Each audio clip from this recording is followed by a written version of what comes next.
now back to where we got the unit put back together. I've got the unit closed up again, and I was able to find the leak along the bottom of the unit there, mostly. It's not something that I can physically fix like I was thinking, only because they're porous, what we call porous leaks. So it's almost like refrigerant seeping through. It is common with refrigeration equipment because of the amount of humidity that the equipment works with. So what we're going to do next to proceed and fix and remedy the problem here is we're going to add an additive to the system.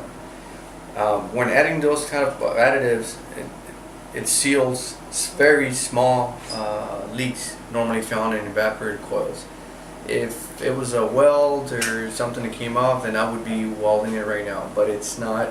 So the way to address it is add a stop leak. So the leak isn't in one of the, what do you call it, the tubes that go into it, the pipes that go into it? The leak is actually where? It is actually all around the copper. Right. So it's not in a specific point, it's multiple locations. Right. And unfortunately I cannot take heat directly onto that area because of the fans are made out of aluminum and copper.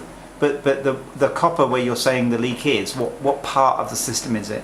This is the evaporator coil. So it's actually in the coil itself where the leak is? Correct. Right. So it's not in a component or an exterior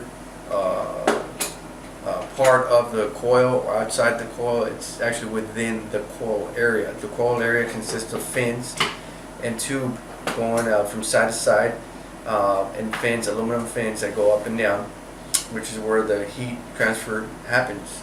This is where all the heat gets absorbed and transferred, carried over by the refrigerant. So to fix it, we're gonna. So to fix it, what I'm gonna have to do is I'm gonna have to add a stop leak.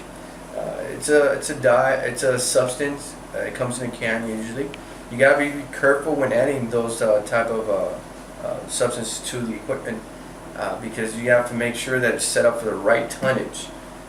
In other words, the capacity of the equipment. You don't want to put in a bottle like that that'll do a large system, because you can plug up the equipment and then you can have a failure. So it's important just to get the right balance of it. How much? It's important to get the right can. And how are you going to add it? You can add it into that.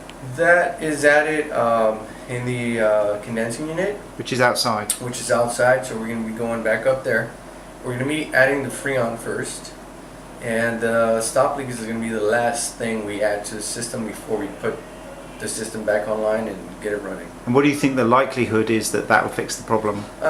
For something like this, it's a 50%. About a 50% chance it's going to fix. That it's going to repair the leak. And if it doesn't? And if it doesn't, then we will find out in a month when we do the follow-up based on the Freon level if it's leaked or not. So until then we won't really know.